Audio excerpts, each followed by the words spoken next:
That's right. Amazing. So, before I ask you how smart you gotta be to do that, tell me, how did you guys move from being a small web research company with almost no investment into a company that leads on AI and pretty much every other technology for that matter?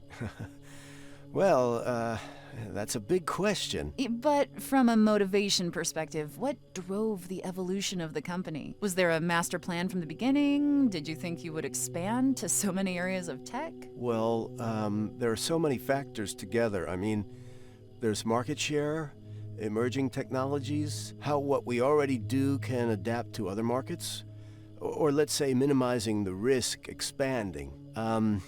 Of course, there was also the huge success we had at the beginning. That led us to decide pretty much where we wanted to go. But a master plan from the beginning, I don't think so. But there is one now. Well, you know, despite of what all the conspiracy memes tell you, there isn't. Just our strong core values. Yeah, helping humanity with technology, being the good guys, yada yada. Well, yeah, that's what we do. Yes. I just remembered a picture I saw like 30 years ago showing Bill Gates' head next to an alien skeleton. The magazine found all these similarities and urged you not to use Windows. Well, I've seen thousands of those, and they won't go away. It's funny that despite all the good a company can do, how transparent it is, you just can't erase that. It's just part of who we are. Exactly. But this leads us to one of the topics that has us here, right? Not everybody thinks you are on the right track, especially with the AI department. And we're not talking about your traditional conspiracy theory. Yes. And some of them are influential, well-respected people. I'm sure many know who I'm talking about. But yesterday, a letter appeared on the web, and it did cause a lot of noise. For the people hearing us now that don't know about it, it was from Mr. Carl Chasser, a very respected psychiatrist and scientist. This letter criticized GoAT's latest announcement, which did, in fact, make the world very, very happy and excited. Not him, clearly. Not him.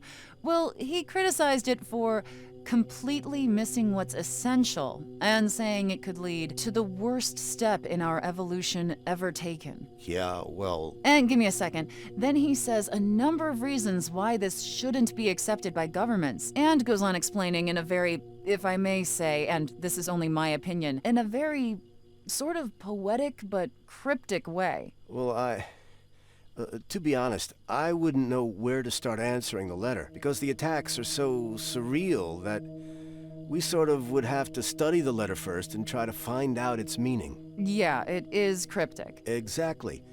And you know what?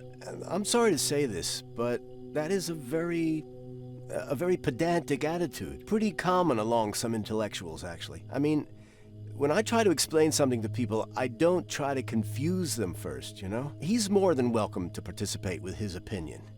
We know he's doing incredible research about the human mind, but certainly this doesn't help anybody. I don't think he actually understands what we are doing. He is incredibly paranoid, and he is full of dangerous mysticism. He's putting in our hands the responsibility of crushing surreal things that nobody understands, while in fact, what we are doing is increasing quality of life by a big margin, and nobody can deny that. Let me tell you this. Nothing we are doing is secret. Everything is what people want and need, and we are delivering it proudly and transparently. With all due respect to Mr. Carl, I think he has a romantic and dangerous view of staying behind in progress, and pretty typical of this whole go back movement, too. You know, that's the impression I get as well, that he is incredibly paranoid, and despite how well written his letter is, his reasons are more like theories, based on other, more cryptic theories. Let me read a small section of the letter for those that haven't read it. All right. It says, "We are like reptiles that not long ago were fish, exploring the land for the first time, seeing how the rays of the sun blur through the water that gently covers our eyes. While we cannot yet explain or even wonder about this moving painting in front of us, we are inevitably inspired, seeking peace in the heat while we get to be one with the land." Then he goes, "Our greater tools are not the ones we know best, but all the complexity that hides behind our minds. Here we are now, beautiful reptiles, so far away from being human, thinking that because we found the trick behind the blurred sun, we now see far enough to define the range of what can be seen, and the full reach of our desires. I actually like the way he writes. And the fact that he is a scientist also is what makes people follow him so much. Well, that makes him intriguing, but does he give any real argument? Does he make any real point? Because you can't argue with poetry like that. That's not science. How much do we really know about his research, for example? I don't mean to discredit him or his partner, but we are talking about empiric, scientifically proved improvements here. That can only do good. So really, this romanticism is beautiful, but empty. When we went to the moon, you could have written a beautiful poem about the Earth and our lost relationship with it. And I bet that did happen. And it would be pretty and make sense, but would it have meant that we don't have to reach for the moon? It's like, I don't even know how to answer him. I agree in the fact that the letter is almost like a poem, but he does give a few reasons, however cryptic. Would you like to go over some of them? We have a few minutes left. Of course. Okay, here's one. What they want to do is mix the unmixable. If you reduce human behavior to problem solving, then this problem solving eventually leaks into communication. And this communication is derived mainly from trial by error testing, since it would be an overpowered asset. However deep it might have been, you encourage a unidimensional form of life and you cripple all other dimensions. This isn't a problem on paper, but psychoanalysis has taught us that there is a balance between real accomplishment and effort. And from this balance, many forms of communication are partially generated, art and culture being two of them. If you suppress this with automation, you might end up needing it on a much bigger, dangerous, and ultimately unsatisfactory scale. It's a complex one. Okay, first, as I said, first we have to interpret all this from thin air, since no references are provided, and then accept the fact that there is no evidence provided as well. This should be enough to undermine any scientific discussion, but let's give it a shot. I think that what he is trying to say is that by improving ourselves with AI, we are basically destroying our social ability, our full spectrum as human beings, and even our chances to be happy, right? Yeah, I think so. Okay, so let me ask you this. So how is it then that with all the technology we already use day to day, the world is actually a better place than any other time on Earth? I do think there are arguments against that. We have our problems, but we are healthier, better fed, more educated. While AI houses do everyday things, we can spend that time with our friends, family, reading or exercising. We die older. We have never cured so many diseases, and the list goes on. The bad side of things, like global warming, poverty, or kids stuck on cell phones, are not technology's fault. It's us who have to learn to harness its power properly. Teach our children, like we controlled fire in the past, when we didn't even know how to write. In fact, we believe technology will bring the solution to these things, not politics. So this announcement is about the next step of that help. Less problems, more time, and even more energy to think big, to solve maybe even bigger problems. It's like using a calculator. You can do simple equations with your mind, a pen, and a paper, but you can't simulate quantum behavior without the help of a computer. So it's time the calculator becomes something more essential, something your instinct can depend on and use in a split second. It's just a tool. It doesn't stop making you who you are. That's just paranoia, the same that appeared on every other technological advancement. This is no different from other advances. It's just that because it's not an external tool, it makes some people nervous. I don't blame people really, but time will tell how good this is, like it always has. So, in a way, it's like being able to access more processing power on the fly, like an integrated calculator, but without changing the way thoughts are processed. Exactly. You will just have more tools at a faster speed without the need to use your cell phone or charge it. And therefore, we may make better decisions and solve more problems. Right. It will enhance your creativity and your life in general, but it won't change who you are, your emotions towards other people, and the way you socialize. You can have a drink from time to time and have a good laugh for no reason. It's only a fast access tool. I want to try it. You and everybody else. Okay, well, I think we're running out of time. Let me ask you one more thing. Go ahead. Do you have a master plan involving alien species? Oh, you got me. I knew it. Thanks for coming, Ted. I hope you can join me again soon. Just say the word. Okay, ladies and gentlemen, Ted Baza, Chief Director at GoAT's AI Department, once again kindly coming down to talk a bit about technology and the future. Thanks again, Ted. It's my pleasure. Now, let's get back to some music, and later I'll leave you with the great Rosemary and her new selection of today's artists. See you soon. Tut mir leid, dass ich habe das Ganze komplett durchlaufen lassen, weil der letzte Part, also fand ich schon sehr interessant, weil ich da auch sehr viele Bedenken habe. Also erst einmal der arme Karl, ne? Die haben sich ja quasi vollkommen über ihn lustig gemacht, ne? Wobei ich halt auch so gedacht habe, was für Poesie er da geschrieben hat, ne? Aber so wie ich das verstanden habe, hat der Karl halt auch irgendwie so Bedenken,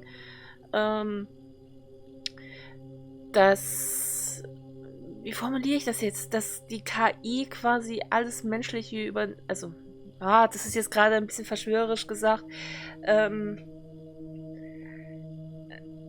ich weiß nicht, wie ich das formulieren soll, aber ich muss ganz ehrlich sagen, also ich habe auch meine Bedenken, was KI angeht. Also ich finde es schon cool, was da jetzt momentan alles funktioniert und alles geht und wie weit das alles ist, aber was für Möglichkeiten das halt auch hat, ne? Und wie sich das auf Menschen auswirken kann, ist halt schon sehr beängstigend.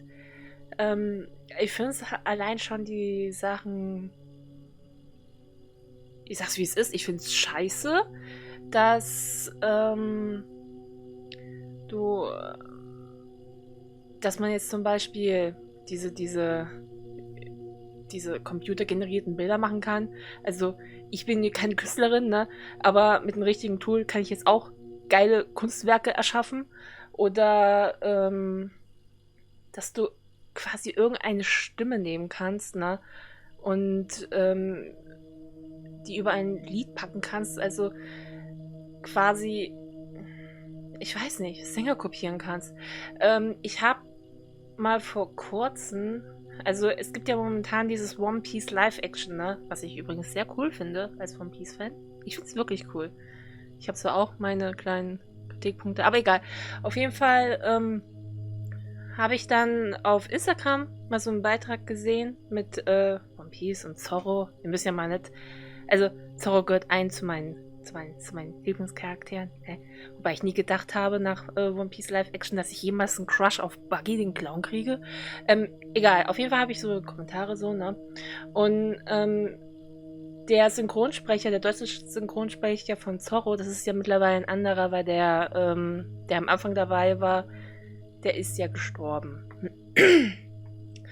Und da war halt so ein Kommentar und dann hat jemand anderes drunter kommentiert, also da war so ein Kommentar, schade, dass der leider gestorben ist und bla bla, ne, keine Ahnung. Und dann hat jemand drunter kommentiert, es wäre ja eigentlich kein Problem, die Stimme wieder zum Leben zu erwecken mit der Technologie heutzutage, könnte man eigentlich machen, ne? Und ich fand das sowas von, ich hätte fast kotzen müssen, ne? Ich weiß nicht, das ist so gruselig und dass manche Menschen das jetzt quasi so, also es weiß nur eine Person, ne? Aber dass man das schon als selbstverständlich nimmt, so, ja, die Person ist tot, ne? Aber man könnte ja mittels Computer, könnte man ja die Stimme wieder, ne? Benjamin Blümchen, die Stimme ist auch gestorben, ne? Aber mittels vom Computer können wir die ja wieder zum Leben erwecken, ne? Ist ja überhaupt gar kein Problem, ne? Scheiß auf den Menschen dahinter. Also, das ist das halt, ne? Und man kann halt wirklich sagen, Computer haben jetzt schon Auswirkungen auf den Menschen. Also, was für Auswirkungen hat schon TikTok? Oder ich sage jetzt nicht TikTok, ne, damit es kein TikTok-Bashing ist, aber allein diese YouTube-Shorts, diese ganzen kurzen Videos, ne? Ich muss mich manchmal selber fangen, dass ich nicht ewig daran hänge und dann so scroll, haha, witzig, scroll. Das hat ja vollkommen die Konzentrationsfähigkeiten der Leute komplett zerlegt. Weißt du, was ich meine? Also ich habe Ich könnte eigentlich noch sehr viel sagen, ne? Aber ich habe irgendwie momentan auch ein bisschen... You know what? I would never have thought that. It's amazing. It really is. I mean, your parents must be very... aber ich habe gerade irgendwie Probleme, mich richtig zu... Also, mich gut zu formulieren. Deswegen, aber jetzt... Ja. Ich hab sehr viel mit Computern zu tun. Ich mache mit Computern was, ne? Aber ich muss ganz ehrlich sagen, ich mache auch, also ich weiß nicht, ich verwende auch keine Computerkalender. Ich bin immer noch oldschool. Ich habe einen normalen Kalender oder sonstiges. Ich weiß nicht. Ich verlasse mich aber trotzdem nicht so viel auf Technologie. Ich schreibe immer noch mit der Hand auf Papier. My wife's paintings. My wife's paintings. Nicht auf Computer oder Tablet oder keine Ahnung was, ne? Laura's backpack. She's had it since high school. Her mother bought it for her. Laura's backpack. I think I recognize this luggage. Laura. I think I recognize... Ja. At this hour?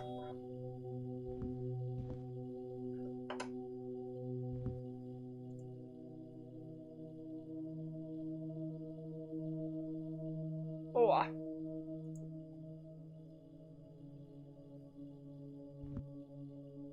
Okay.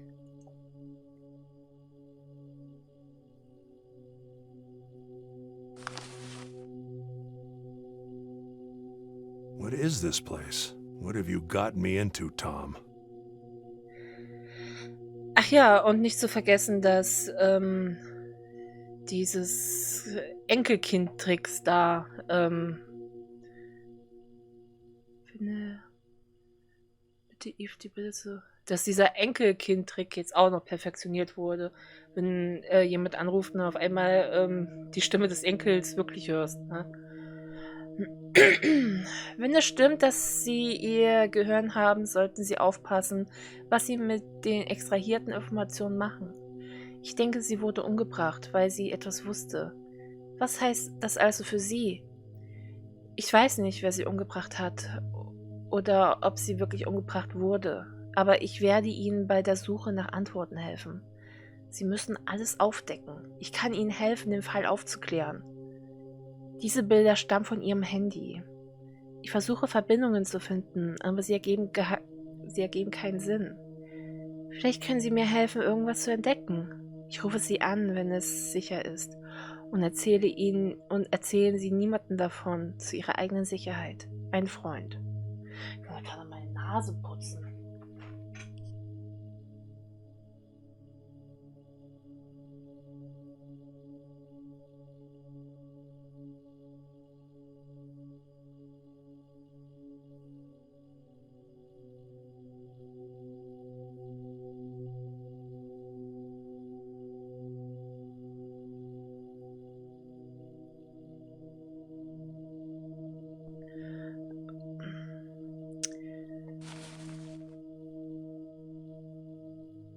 Was mir jetzt wieder aufgefallen ist, seit der Corona-Infektion fängt wieder etwas bei mir an. It's supposed to be fall. It's supposed to be fall. Und zwar hatte ich ja mal Probleme mit meiner... Ach, da ist noch ein Zimmer. Hatte ich ja... Also ich habe was Chronisches mit meinem Bronchien und da hatte ich mal so einen riesigen, heftigen Husten. Und aus Gewohnheit, wenn ich viel rede, habe ich immer so mich, wie das gerade, habe ich mich immer geräuspert, ne? Und es hat dann irgendwann mal aufgehört. Ne? Es ist einfach nur Kopfsache gewesen, weil ich muss mich eigentlich nicht räuspern. Mein Hals geht es auch gut. Und jetzt fängt das wieder an. Now consider it. Does she do this on purpose? Is there any reason for this? Does she do this on... A note from Laura.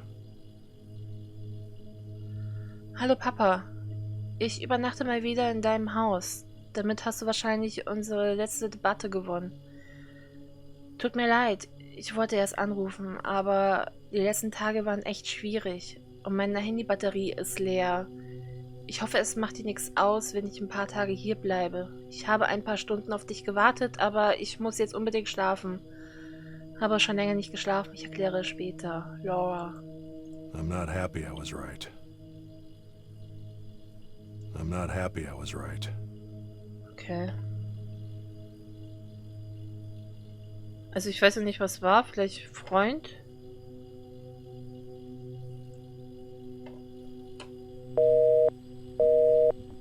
Es fängt wieder an zu regnen. Ich fasse es nicht. Vielleicht Freund und es hat einfach nicht funktioniert. Weil... Und er hatte seine Bedenken geäußert.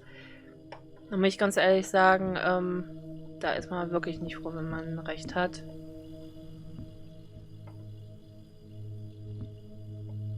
Da liegt sie. Laura. I wonder what she's up to. Still sleeping. Still sleeping. Ja, kannst ruhig... Bleib ruhig so lange du möchtest. Ich habe immer einen Platz für dich, meine kleine Laura. Okay. Und ich Idiot, ich habe versucht, sie anzurufen. So. Hä?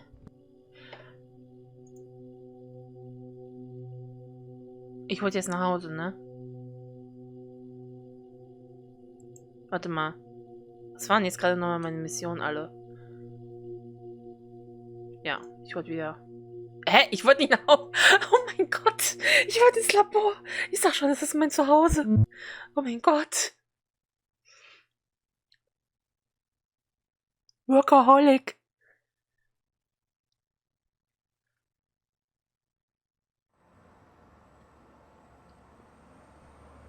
So, es hat gespeichert und als es wieder angefangen hat zu regnen, werde ich mal wieder aufhören. Aber ich werde morgen direkt weiterspielen. Ich werde morgen früh aufstehen und weiterspielen. Bis später oder bis morgen. Ich habe gestern beschlossen, als ich die ersten Folgen schon geschnitten habe, dass ich die Episoden relativ lang halte, weil ich sehr viel vorlesen muss und eventuell sehr viele Aufnahmen hören. Deswegen wird es wahrscheinlich so sein, dass es immer so um die 30 Minuten sind. Und eventuell, wenn ich schaffe, kriege ich noch ein anderes Let's Play nebenbei laufen zu lassen. Damit das... Weil ich glaube, das Spiel ist wirklich nicht für jeden. Aber ich finde es gerade schon interessant. Mal gucken, wie weit wir eigentlich heute kommen. Ne? Also, eigentlich müssen wir weit kommen. Es sieht nicht nach Regen aus. Evie, can you take a look at this letter? Oh, See if oh! you can match that picture with anything. Understood. And if there are any fingerprints or any other clues you can extract. I'll start with the picture. I have hardware limitations for most other tasks. Yeah, I know. I'll build a decent scanner soon. Meanwhile, I'm sure my little project can be of some use. I will try. That's all I ask. Okay, nice. Ich mach gerade Lippenpflegestift auf meine Lippen. Ich habe das eigentlich komplett vergessen, dass wir hier was scannen müssen. Nothing else to put in there for now. Ja, okay. Upload is ready. Okay. Das heißt, wir könnten hier wieder... Ich dachte...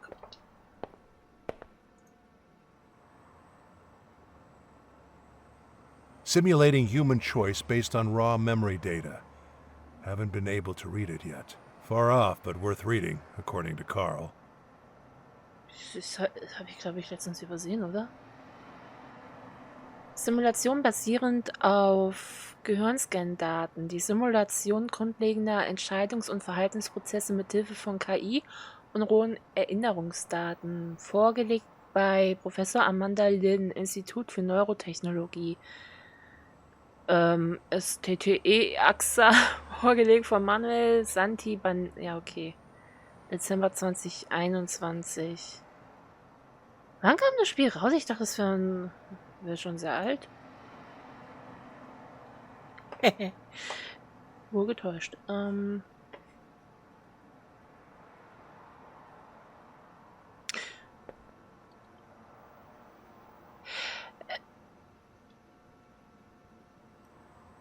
Der ist ja komplett... Warte mal. Ich habe jetzt mal eine extremst blöde Frage. Sind Feuerlöscher, ich wollte gerade sagen Feuerwehrlöscher. Nee, wäre das richtig? Nee, das Feuerlöscher. Sind die generell auf Deutsch? Weil hier ist alles auf Englisch. Die Bücher, die wir in der Erinnerung uns angesehen haben, waren auch komplett auf Englisch, die Titel und sowas, ne? Aber das hier ist gerade Deutsch?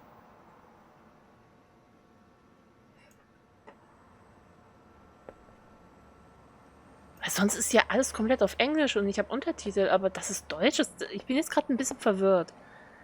So, anything interesting on the search last night? I found 2 parts of her lifeline that may help you, but only one is fully reconstructed. This one is a childhood memory that seems to be connected not only to the password, but also to her adult life. The other one is a recurring dream that started about 1 month ago, virtually every night. I'll need to brute force my way to a reconstruction for this dream.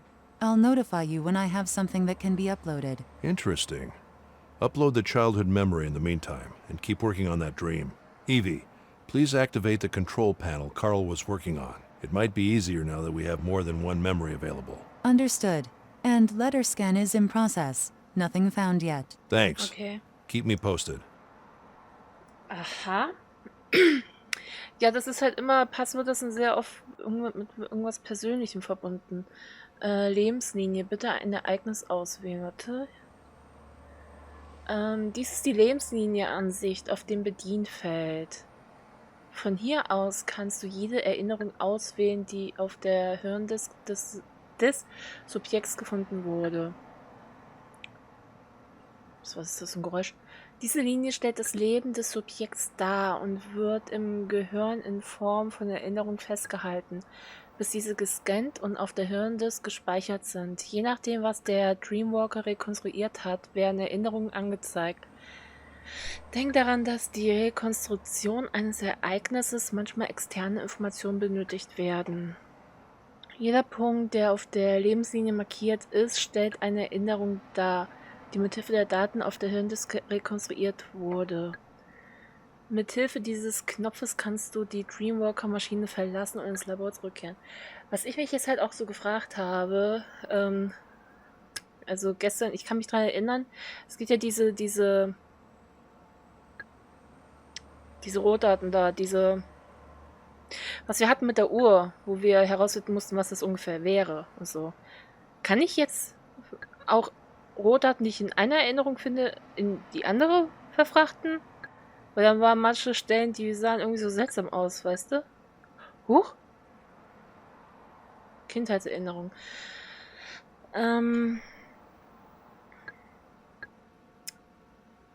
Alter 7 Jahre, ungefähre Erinnerungszeitspanne 60 Tage. Eine Kindheitserinnerung, die subjektive Prädominanz über die anderen hat. Mögliche Verbindung zum Passwort und wichtiger Einfluss auf zukünftige Erinnerung.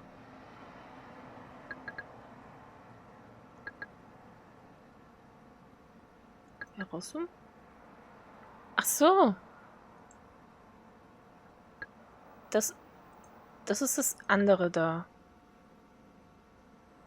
Ein Speer. Huch. Okay.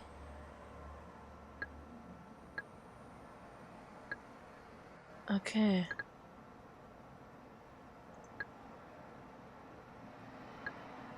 Vier Sachen.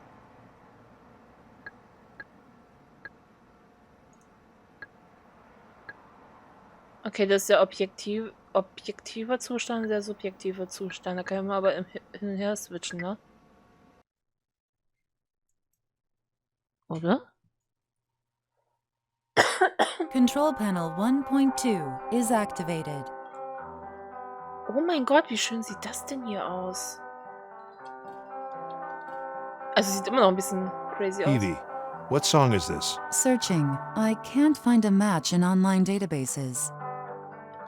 Haben wir das nicht auf dem Klo gehört?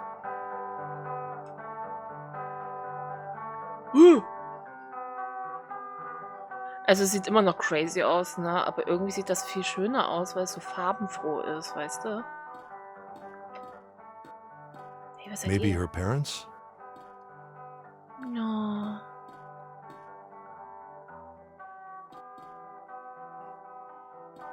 So Pflanzen.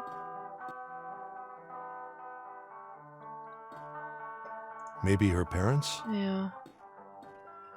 Warte mal, hatte der da noch was zu sagen? Ich vergesse das immer. Also. I don't know what song this is.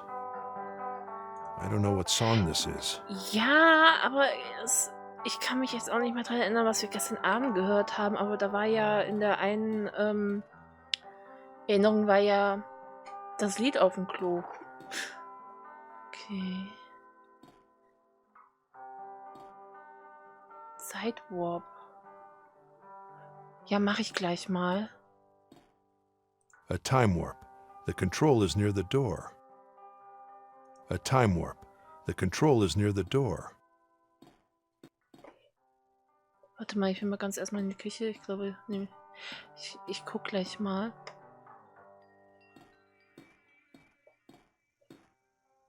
Ich finde hier noch was. Holy shit! Homemade cookies. Ach, Kids Dinner is ready. Homemade cookies.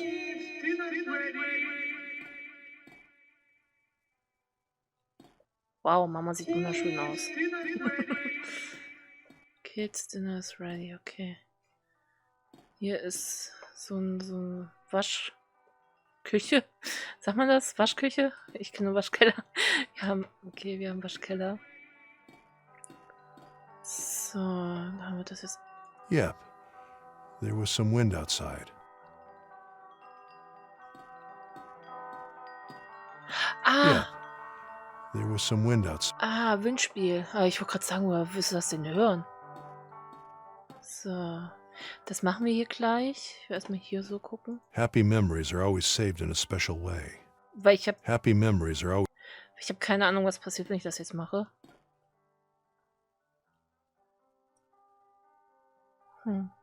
Wir haben damals die Wände bemalt. Hä?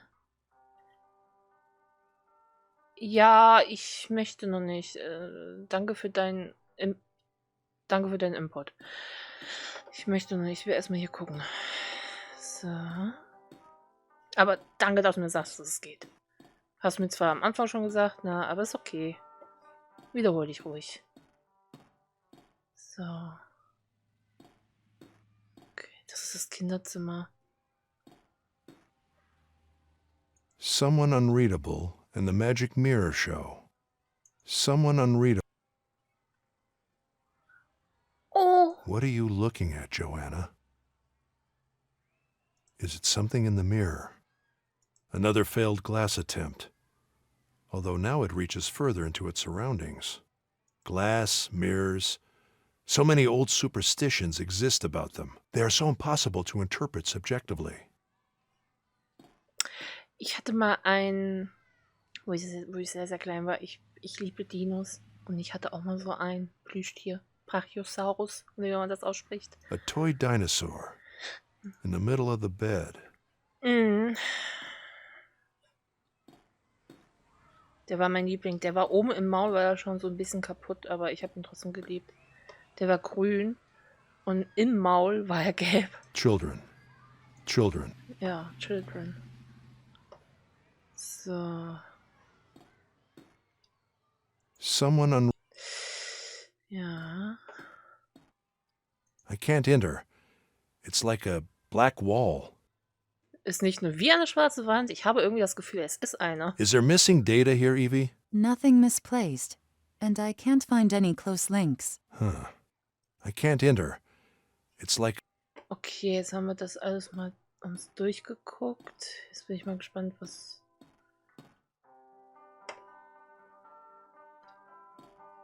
Ich dachte gerade... A time warp. Ja. Warte. Das hat damit was zu tun, ne? Können wir das jetzt machen?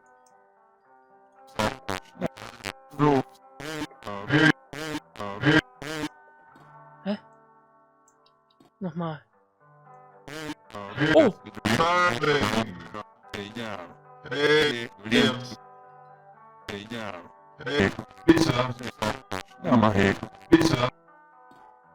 A time warp. The control is near the door.